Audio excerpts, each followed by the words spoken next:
This is The Guardian.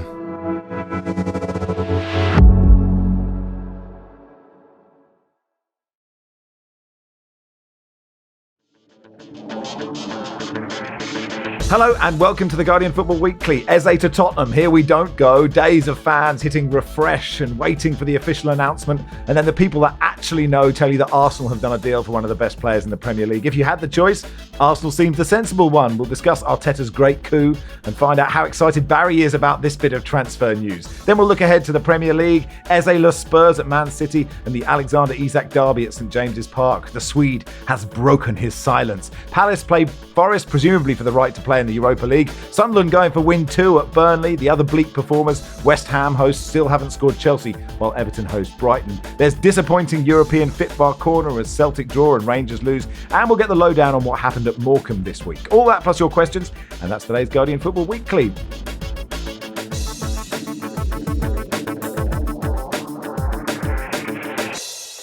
On the panel today, Barry Glendenning, welcome. Hi, Max. Hello, Seb Hutchinson. Hello, Max. And Will Unwin, welcome. Hello, Max.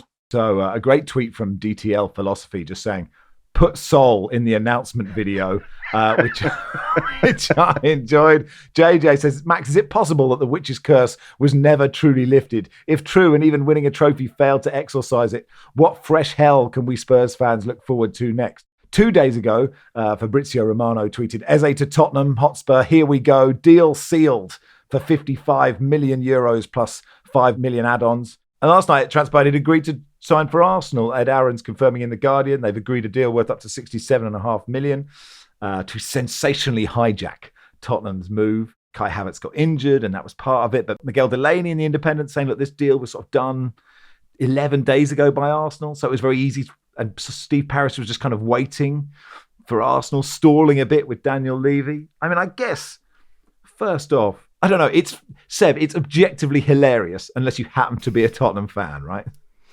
Well, you knew it was coming, didn't you?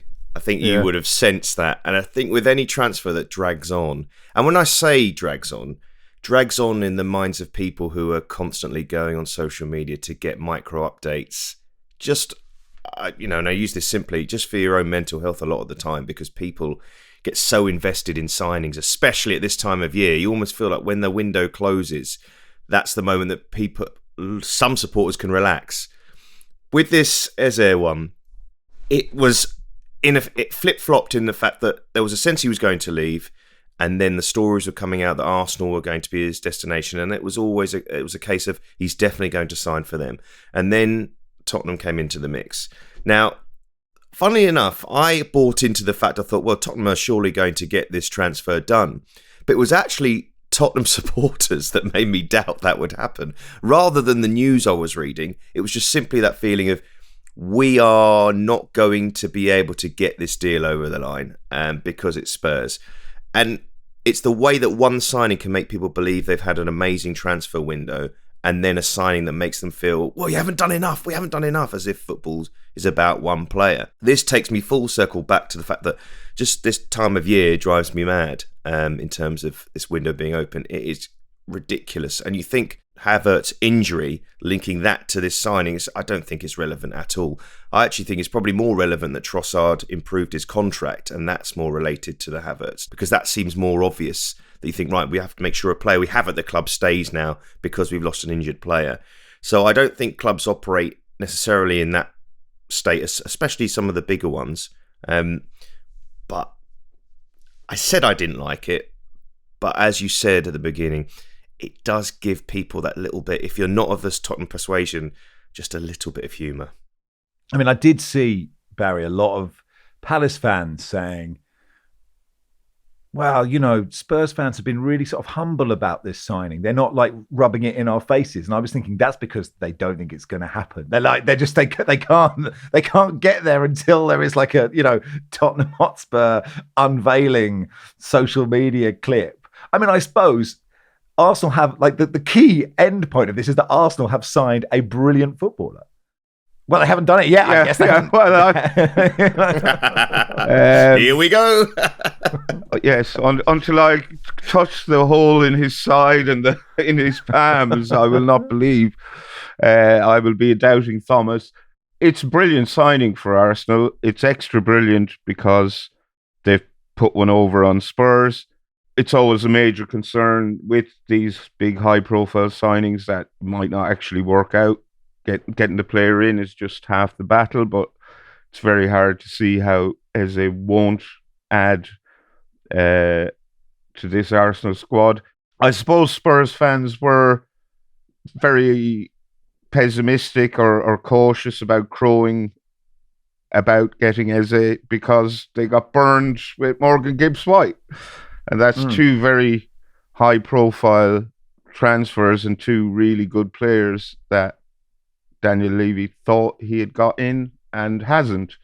And I expect he'll be hearing all about it at Tottenham's next home game, which is no, not this weekend, but at their next home game. I imagine the Tottenham fans will make their displeasure known in no uncertain terms. And to be fair to Levy, he always fronts up and sits there looking sad. The one question I guess, Will, is, I think everyone, like, I'm sad because he's such a brilliant, not just because he's a brilliant footballer, but he's a really fun footballer. He's just great to watch.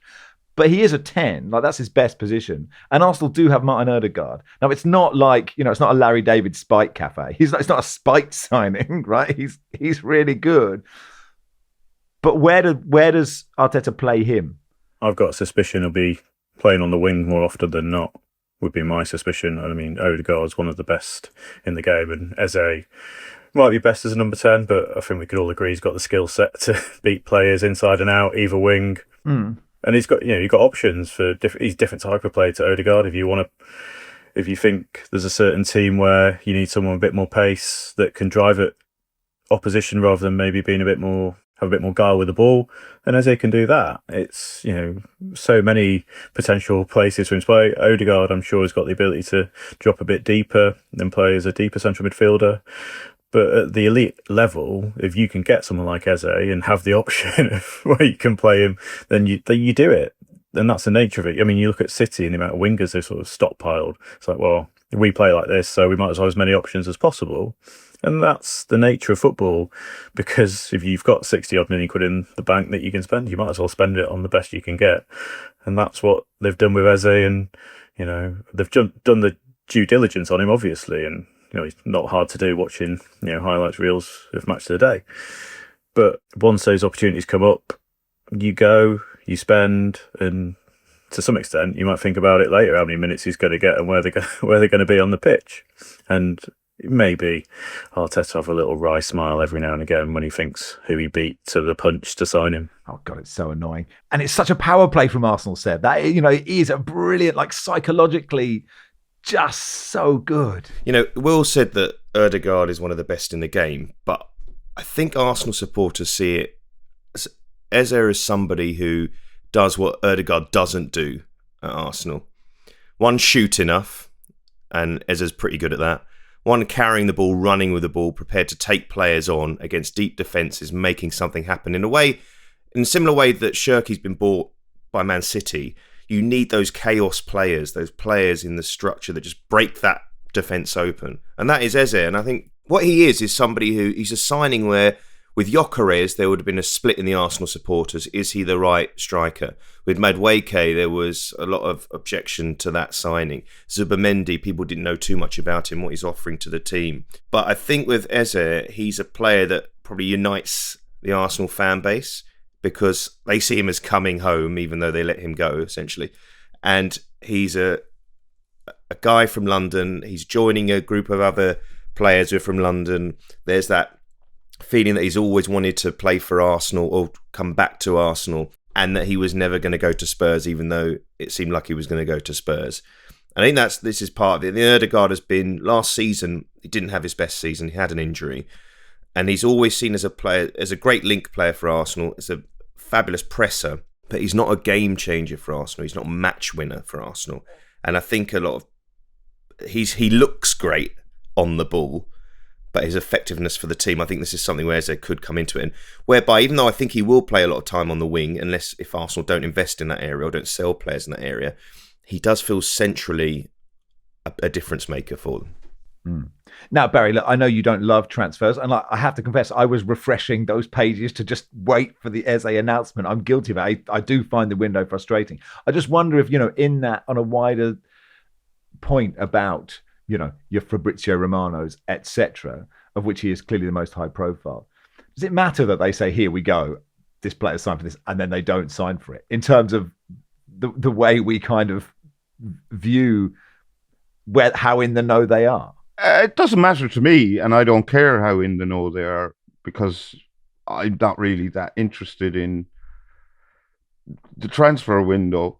So, but it clearly matters a great deal to other people, and that's fine. But personally speaking, I don't care how in the know Fabrizio Romano is, or if he gets things right or wrong, because I don't really pay any attention to his announcements.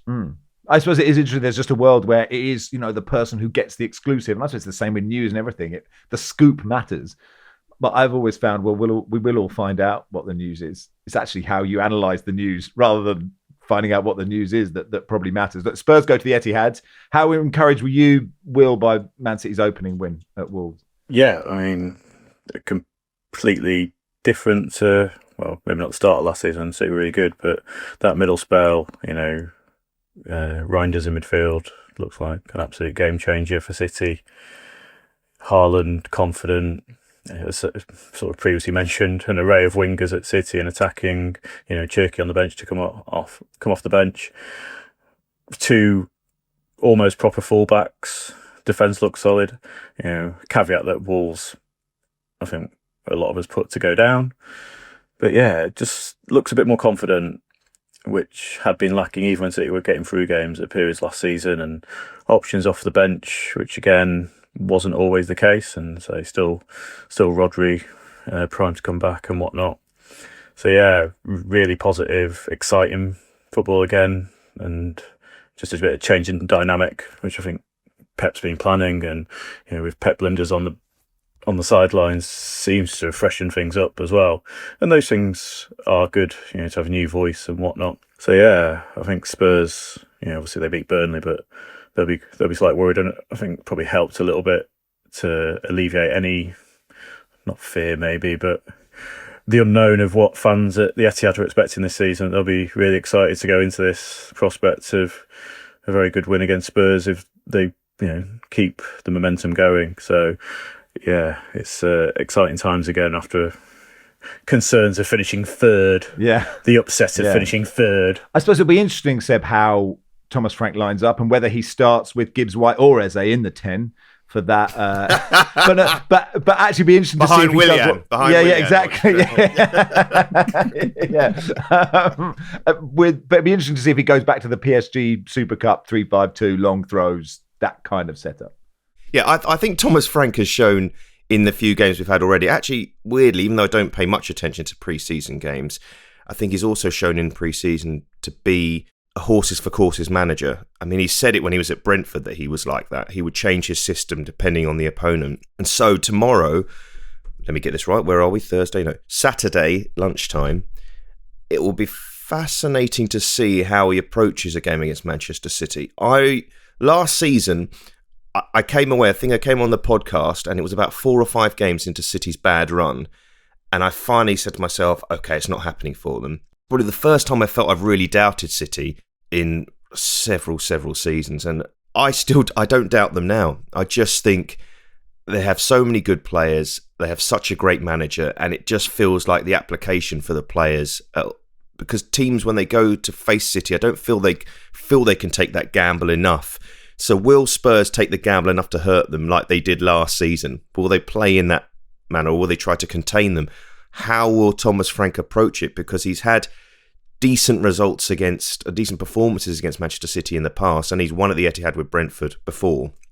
So how will he approach this? And I think this is important, because forget the transfers. You need to see what's on the pitch to make supporters feel better. They forget transfers when things go well. Liverpool supporters would have been saying we haven't signed anyone at the beginning of last season, and then they had that an amazing run. So that's what I'm interested to see. And I saw it, I did the Forest Brentford game last weekend, and you do start to think it's such a big part that Thomas Frank played in the way they were that made them such a difficult side to play against. I just don't think I would have seen that performance from Brentford. I think I did the previous 2 Forest-Brentford games.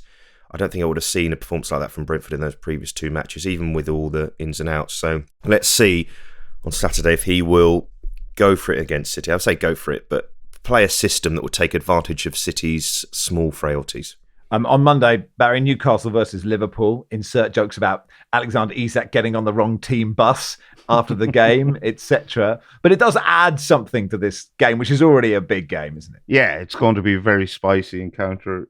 You feel Newcastle fans will be really, really up for this. One suspects their players will as well. Is anyone going to bet against a red card or 2 in this game? I could certainly see Joe Linton and Sandro Tonali snapping into plenty of tackles with all the stuff that's going on, all the background noise, very loud background noise. It will be important for both managers to preach caution to their players ahead of kickoff because, keep your heads, lads, and all that. But I'm really looking forward to this game because I just think it's going to be a very nasty encounter between 2 clubs who clearly don't have much time for each other at the moment. It'd be funny if Eddie Howe started Isak and he just stood still in the middle of the pitch for the whole thing. Yes, Seb? Didn't they say that there's a split in the camp? I want to know who would be team Isak and who would be against him of that Newcastle team if you were doing a 5-a-side.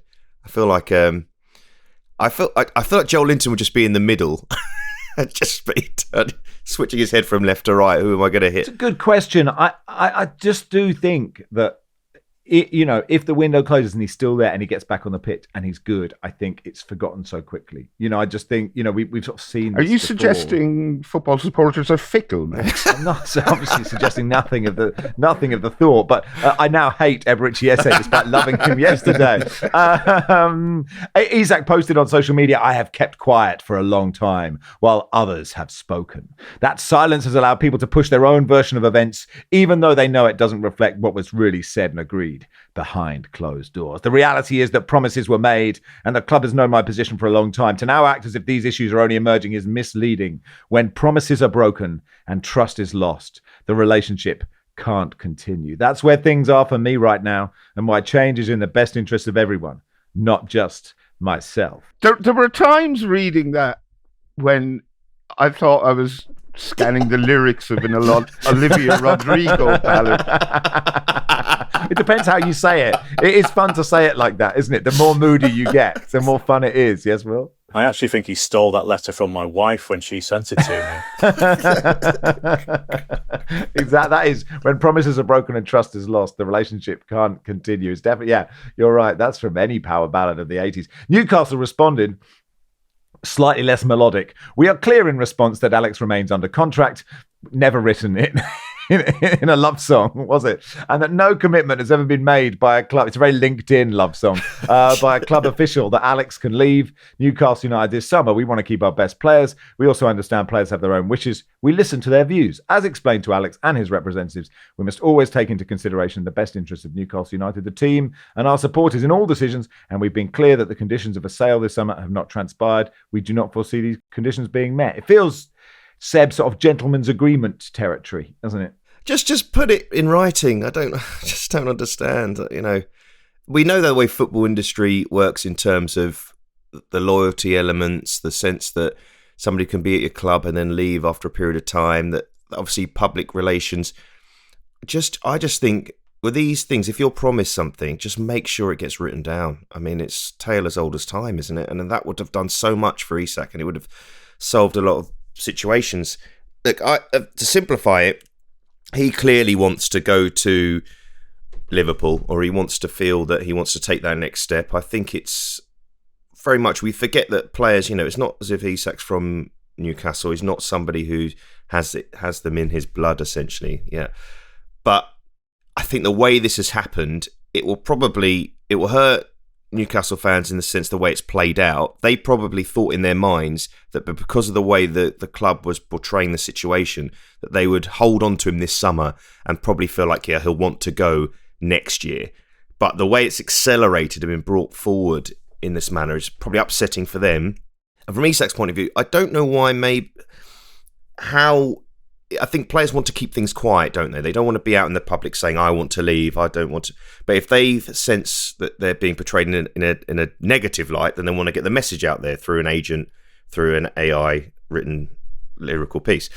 This one, it just feels so bad, because when I look at it and I think he would obviously help Liverpool, but Liverpool looked pretty good going forward without him. Then Liverpool signed Ekatike, who I think Newcastle were in the mix for. Who do Newcastle go and get now at this point in the window to replace him? It feels like they would then be rushing to fill it in, and they need another striker, even if he stays. They need more depth in that area. So it's just all a bit murky. And I agree that, if he stays, that they'll get over it. But it will just be a really boring thing that will rear its head again in January and then rear its head again in the summer. And you feel like you want a bit of completion. I think that probably the best thing for everyone is if Newcastle are able to land a big forward signing and then Isak goes. He says the promises were made and broken, but why not tell us who made the promise and who broke it? Add some clarity if you want to put out this very public howl of anguish on Instagram. And he's playing this very badly. Liverpool are playing it brilliantly. I think they knew what they were doing when they put in a low ball offer that wouldn't be accepted. They knew they'd unsettle Isak. If they don't get him now, they won't be too concerned because they'll get him cheaper next season or next summer. It's led to an awful lot of ill feeling and rancor between all the internet crazies among both fan bases. And ordinary fans, I guess. But a lot of Liverpool fans seem to think that Newcastle should just hand him over. You're like they're holding him hostage. Newcastle don't need to sell him. And as you say, if the window closes and he's still there, he'll either refuse to play, which is up to him, and he'll get fined repeatedly, one presumes, or he will be integrated back into the squad. He'll get booed a few times. He'll issue some sort of insincere public apology, which will be accepted. And then as soon as he scores a goal, it's as you were. Kiss the badge and everything's okay. Yeah. Mo Salah, by the way, won the PFA Player of the Year award on Tuesday. First player to win it 3 times. He was very good last year, if you didn't notice. That'll do for part 1. We'll do the rest of the Premier League and some Fitbar in part 2.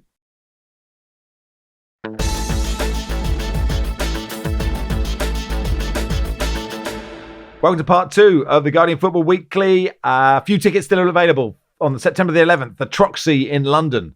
My live Insta videos are doing very well, Barry. I go, hi pod fans, Max here, Barry's here too. And then I push the phone to one side and you're not there. And I'm really enjoying this joke. I don't know if anyone else is. Maybe we should arrange to meet up and... Or maybe you could do a video where I am there. Yeah, we were on a bench, me, you, and Michael Gove. It wasn't arranged, but we should have done the video there. Anyway, the panel. No Michael Gove on the panel, I'm sorry to say. Jonathan Wilson, Nicky Bandini, Johnny Liu. Cameos to come. I bumped into John Bruin at the bus stop and I told him an idea that he's up for. So hopefully he'll come and do that. Tickets can be purchased by heading to theguardian.com/footballweeklylive. It's live streamed around the world. So all of you listening to this, you have no excuse. And if you get the online stream, you can watch it anytime that week. So you can, it can be perfect. You can tailor it to all your needs. theguardian.com/footballweeklylive. Palace Forest in the Europa League Administrative Error Derby. This could be fiery. Matt Hughes writing in The Guardian. Crystal Palace in talks with Forest and the Met Police over the provision of increased security for Sunday's game. Palace supporters understood to be planning a protest over Forest's perceived role in getting them demoted to the Conference League. Palace play Fredrikstad tonight in a Conference League playoff. Be interesting to see if Eze and Mark Gay play. Will, you saw Forest in the flesh at the weekend. They were very good, weren't they? Yeah, as Seb was discussing before, Brentford were impressively awful for the first 45 minutes. But yeah, Forest, as previously discussed about Chris Wood, wondering, and I spoke to a few people thinking, is he really going to be able to carry on? Not the quickest, etc. Quite easy to find out. And it turns out if you just leave massive gaps in the defence, he's really good at exploiting that. But, Gibbs White, after a summer of uncertainty, was incredible. drifted all over the pitch to pick up the ball, and the pockets of space that were given to him and was excellent. And then Elliot Anderson, I think, was the other standout player for me in central midfield. First time pass was really good. And then you look before the match, they were parading Amari Hutchinson and James McAtee, who in their own ways had very good seasons last time, to give them more options in the final third. I'm sure by the time the game comes around, they'll be closer to signing a fullback. So yeah, really exciting times for them. The only problem they've got is the Europa League coming up, as discussed, and that is quite difficult for teams to manage when it's first time around. A lot of those players aren't used to twice a week games, but if you look at what they've got available, and they were a lot better on the ball than last season, kept possession better, and that's part of the plan, because last season playing on the counter-attack, that's quite energy draining, keeping the press, etc. So if you keep the ball more, hopefully in theory you're not as tired. And if you're playing twice a week, that's quite a useful trait to have. And yeah, they've done really good recruitment. They've not panicked in previous year. Dan and Doyle looks like an excellent winger to replace Alanga. Say Hutchinson's a really good player. Saw quite a bit of him at Ipswich, and I've seen a lot of McAtee. And they're players that can play in different positions, which Nuno wants. He likes his wingers. McAtee play on the right, can play as number 10. Yeah, by the end of the window, I think Forest will have a lot more depth, because at the end of last season, that's what cost them the Champions League place. I'd say very tired in the end. But yeah, they've managed to adapt the style a little bit different, and they'll be very confident going anywhere. I think this season they can stifle teams for 1 and score goals for 2. Chris Wood has got backup. I think Unwin might go, but they've got Igor Jesus, and I'm pretty sure, and the new lad from Rennes. So yeah, I think they'll be pushing to. I think they'll do really well to finish 7th again, but if they can finish top 10, that's an incredible season considering the addition of the Europa League. Agreed to sign Douglas Luiz as well on loan from Juventus. Another good signing if he plays like he did it for Villa. It will be interesting to see if Evangelos Marinakis turns up to this game. You would think the sensible option would be for the Forest owner to stay away, but given his personality, I would not be surprised if he does pitch up to inflame an already potentially incendiary situation. Does he have a sensible option box to tick? I'm not sure if that's in his makeup necessarily. Arsenal Leeds, a bit more of a spotlight on Gyökeres, I guess. I mean, there'll be lots of positivity around Eze, providing that all goes through Seb. But like going into this game, one team played really well last week, Leeds, and one team played really badly, Arsenal. I mean, they both won 1-0, but it'd be quite interesting to see how Leeds approaches as well. Yeah, and I think for the whole season, even though Leeds won that game, and watched it on Monday, I did still get that itchy feeling, the football itchy feeling, that it was. You thought, Leeds, are they going to be able to score enough goals against Premier League sides this season to win enough games? There was a little bit of concern about that, but Ellen Road is going to be huge, and even David Moyes spoke about that atmosphere, maybe with the influence of the referee's decision as well. And it was, as many people have said, it was so good to see the promoted sides get off the mark. It actually feels like a massive Saturday in terms of a lot of the teams who people are fancying to go down. And this is one of the first early tests, as you can see, for the 3 o'clock theory. I'm only going to say that once. It's a tongue twister.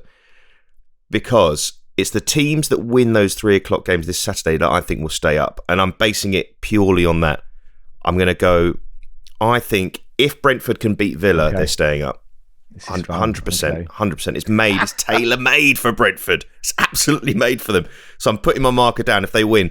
Now, Burnley-Sunderland, now that should finish as a draw if they're both going to go down.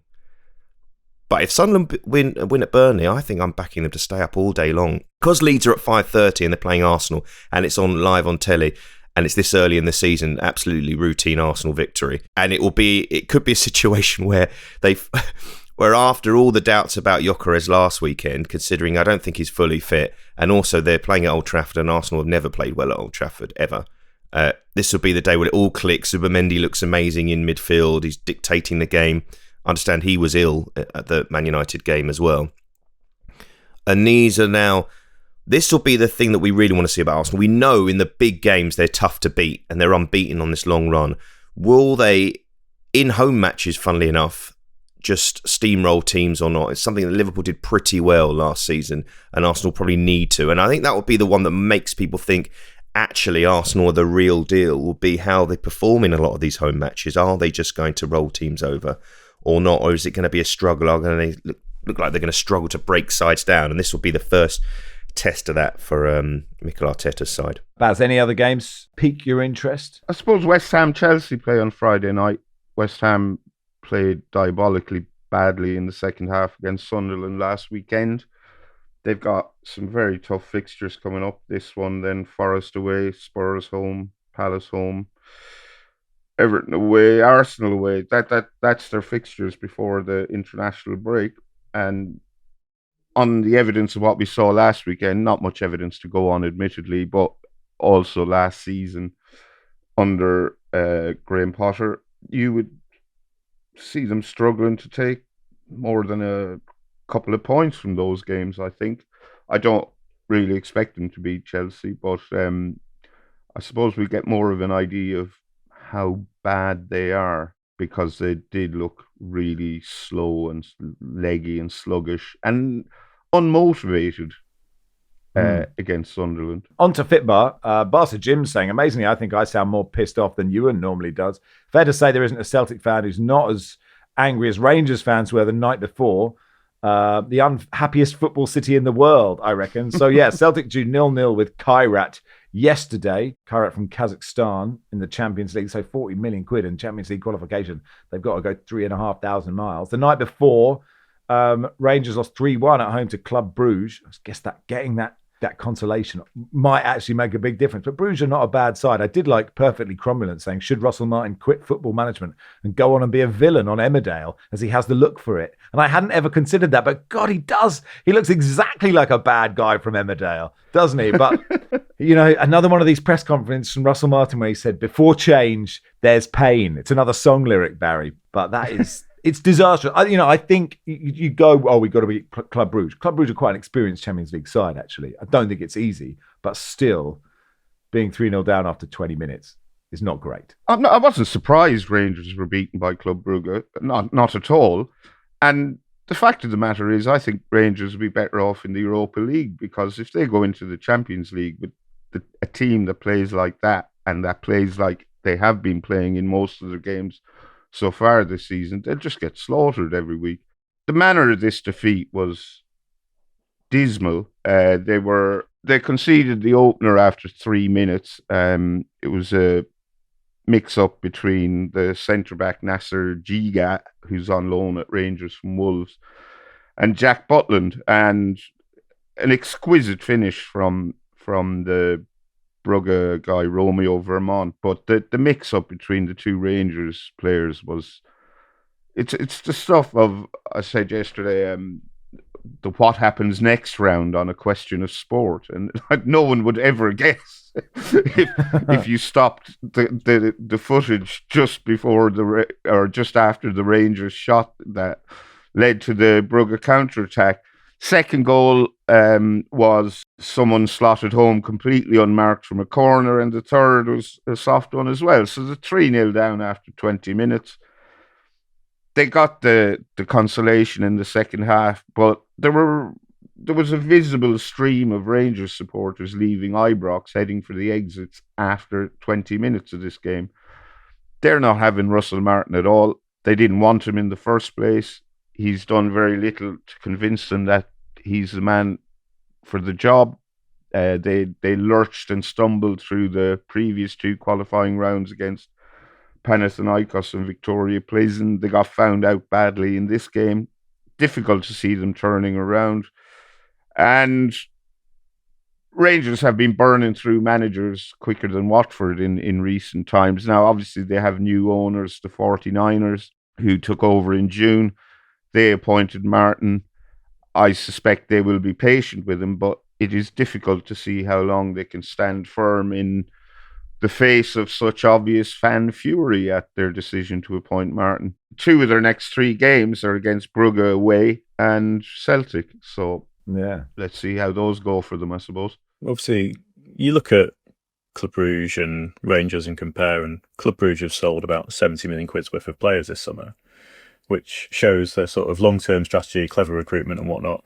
And then Russell Martin keeps saying it's a long-term project, but 3 of the back 4 are on loan. That's not very long-term. So you can't come in and say, oh, we've got a big, lengthy plan, this is what we're thinking, say there'll be pain in the start, whatnot, when those defenders are almost certainly going to leave because I can't see they can afford Max Aarons and whatnot, even though Max Aarons isn't pulling up any trees. Whereas Bruges have a long-term strategy, they've recruited well, they build players up to sell to the next level, which what Rangers should really be doing, because the Belgian and Scottish League are on a par, as much as that might irritate fans of certain clubs. But there's none of that. Like, you look at some of the expensive signings they've made in the past, like Yanis Hadji, who's gone nowhere and done nothing. If people are trying to build up, it doesn't really happen as well as, many of it, as they probably should. And that's the nature of it. If you want a long-term plan, you've got to make it a pretty sturdy one. And I mean, Russell Martin's long-term plan at Southampton was to get into the Premier League and then just keep playing the same way, get beat every week. And that was a cunning plan. Whereas I think he might need to be more adaptable than just saying he has a clever plan. Meanwhile, this goalless draw with Celtic, Barry, were there any highlights to pick from? I watched this game and so Celtic against Kairat from Kazakhstan, a team I've never heard of. I had to look up where they were from. And it was a very toothless performance from Celtic. They had a couple of scares. Kairat, they have some teenager who's on his way to Chelsea. He was good. They sent a couple of shots whistling past the woodwork. And I suppose Celtic's lack of action in the transfer market is infuriating their fans. We all know how wealthy they are. They're sitting on huge amounts of cash, but they haven't really done anything to replace Nicholas Kuhn, Kyogo Furuhashi. Jota is out injured long-term with another ACL. So Adam Ida is basically their number one striker, and he's just not very good. He's he works hard, but he's not very good. He has not been in the conversation with, big clubs signing elite number 9s. Let's put it that way. Sure. So Celtic fans are very right. And Brendan Rodgers looks totally fed up and as if he almost doesn't care. The Ryan Loftian qualities of Adam Ida. Did Barry say a teenager on their way to Chelsea? As if that narrows it down. That's a good point. There's just a funnel, isn't there? There's just a big global funnel of teenagers just landing. A blue code drip, yeah. That'll do for part 2. Sanny Rudravajhala joins us in part 3 and we'll talk about Morecambe.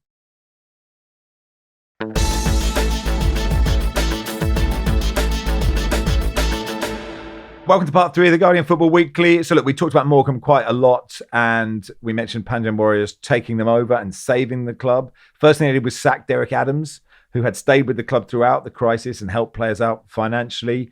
Sanny Rudravajhala has basically become the Morecambe correspondent for all football and he joins us now. You all right, Sanny?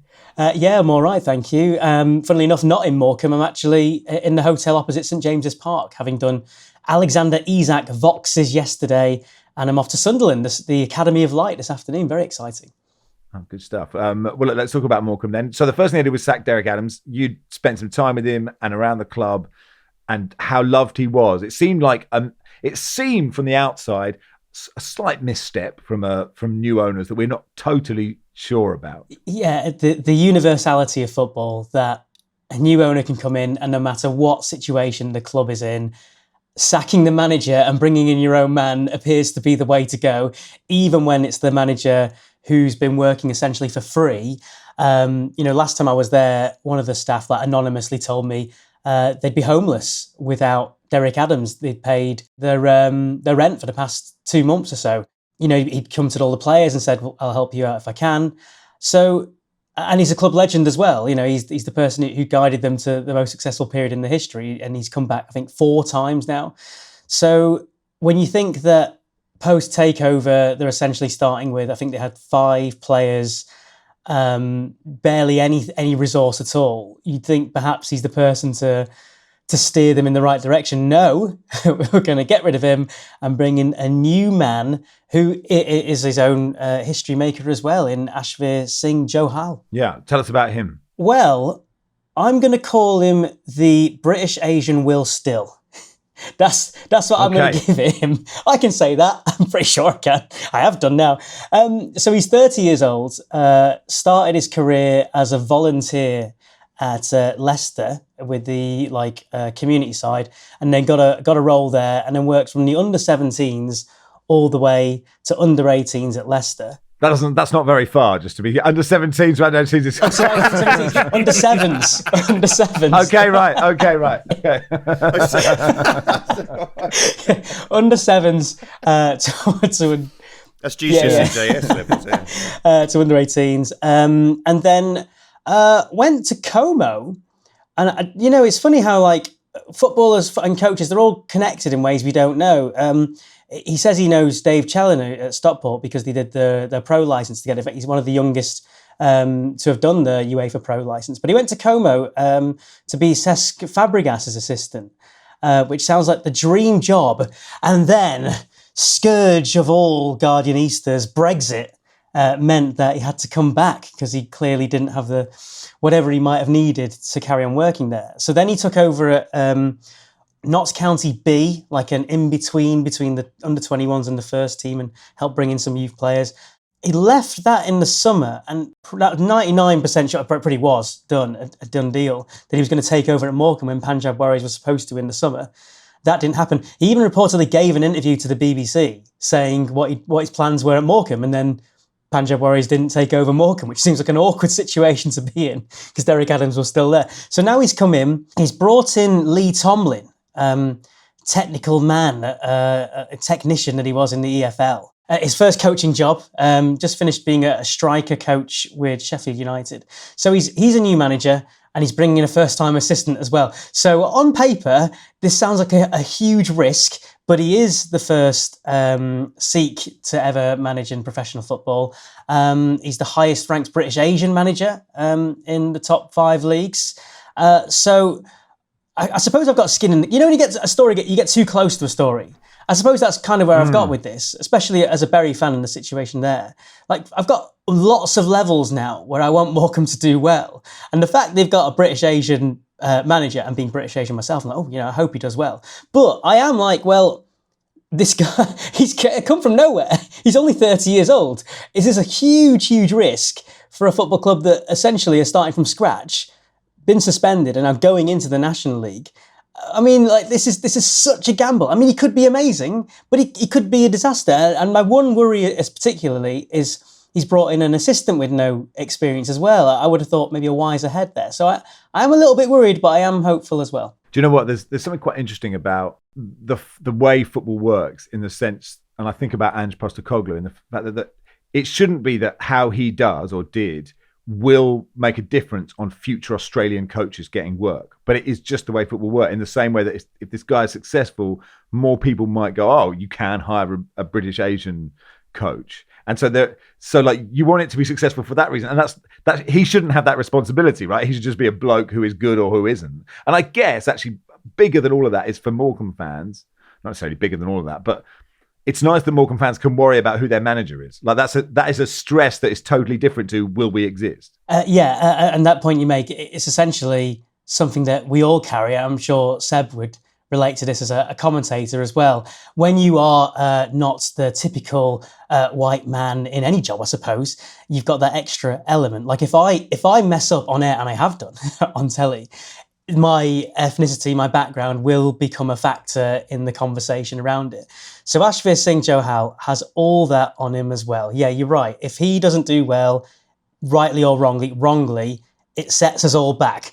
Which is a horrible situation to be in, because if he was white, it wouldn't make a difference. So that's a huge way. I missed out, by the way. He also had a spell assistant managing with Kolo Touré at Wigan, which when I saw the comments online, people asking Wigan fans, how did he do? Well, he went like, well, Kolo was one of our worst managers ever in history, so it's hard to judge him off 9 games. But yeah, it is funny what you say about talking about football, because it was really funny. I had this as a scoop, right? I was sitting on this story, and I've got my editors saying, can we publish this? Can we say, Sky Sports News understands? And all of a sudden, I'm messaging like the head of media, from on the one hand going, like weeks early, going, all right, mate, can I come round today? Look, I mean, I know everything's going really badly, but, we're going to be there with Sky. We're going to get the cameras there. Can you get any fans there? Can we get anyone? Blah, blah, blah. And, that whole, we're both together trying to do something good, to then this adversarial conversation where he's like, can you please not publish this story?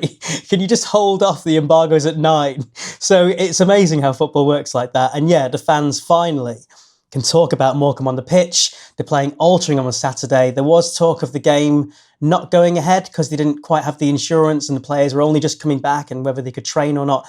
That seems to be resolved. Tickets are being sold at the moment. So yes, they've got a match to look forward to. Alti are no slouches either in the National League, so it's going to be difficult for them. But when you think where my team were with Bury, and the 20th of August was going to be the deadline where Morecambe were probably going to be expelled, now they're okay. I mean, we've had bigger questions about Punjab Warriors in the future, and their background there isn't maybe gives me as much confidence as it could do. But for now, Morecambe are safe, and that's an amazing thing when you think where they were, and it's the best case scenario given where things were at. Yeah, good reporting from you, Sanny. Well done. Sounded patronising, didn't mean to be. There was a full round of League One and League Two midweek fixtures. Stevenage, the only side with maximum points after 4 games in League One, after they beat Port Vale away. Cardiff, Barnsley, Bradford, Huddersfield, Luton, Lincoln making up the chasing pack. Plymouth look to be in real trouble, Sanny, don't they? Lost all 4 of their games and only kept at the bottom by Peterborough, which is sort of a bit of a surprise. I think not the top 20 had Peterborough struggling, but generally people think they shouldn't be as bad as they are. Did you see the Plymouth Argyle fans TV, in-house TV clip that came out? Excruciating. So good. So good. Talk us through it. Yeah, so they've got the whole club presenter or whatever and a TV screen, and then they've got Tom Cleverley there ready to have a chat about the match that just happened or whatever. And they think the feed isn't live. Oh, God. So they're just there waiting. And he's like, and at one point he gets on his phone and he's like, hello, is the feed good? And the person who's videoed this is zoomed in on Cleverly. And you can just see his body language is like, why am I here? I was at Manchester United. Manchester United I was at. What is going on? And eventually, after ages, and you can just tell, when you've upset a manager and they've got to stay there, and eventually he just unplugs his earphone and walks off. And they were live the whole time. League Two, Crew have 12 points from 4 games, only side with that 100% record. Grimsby in second place with 10.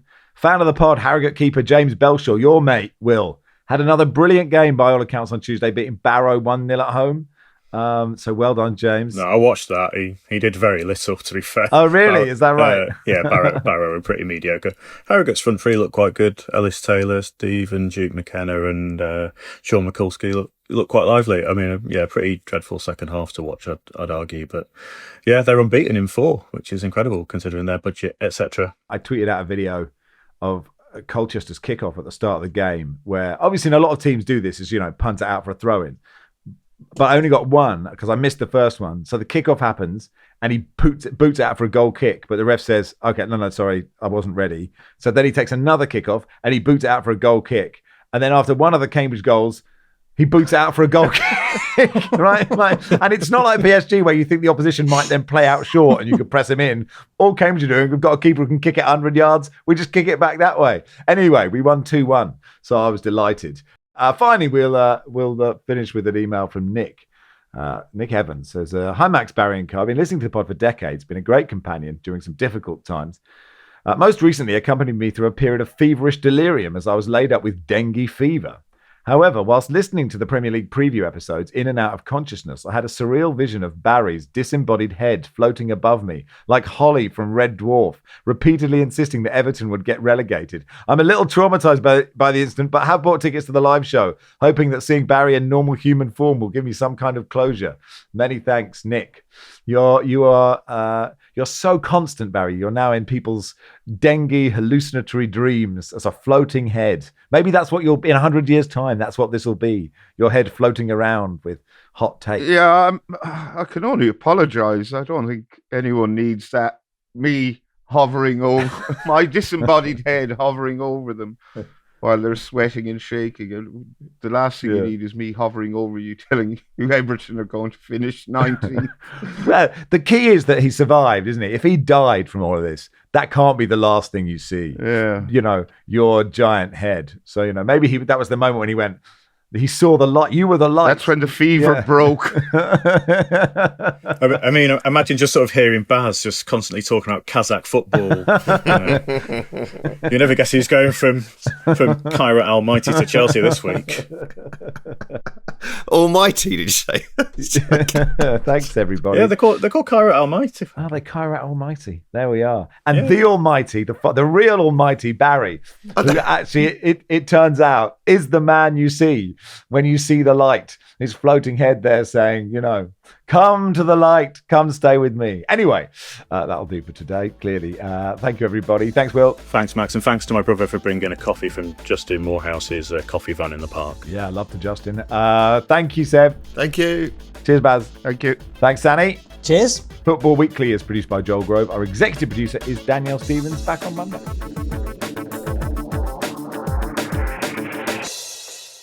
This is The Guardian.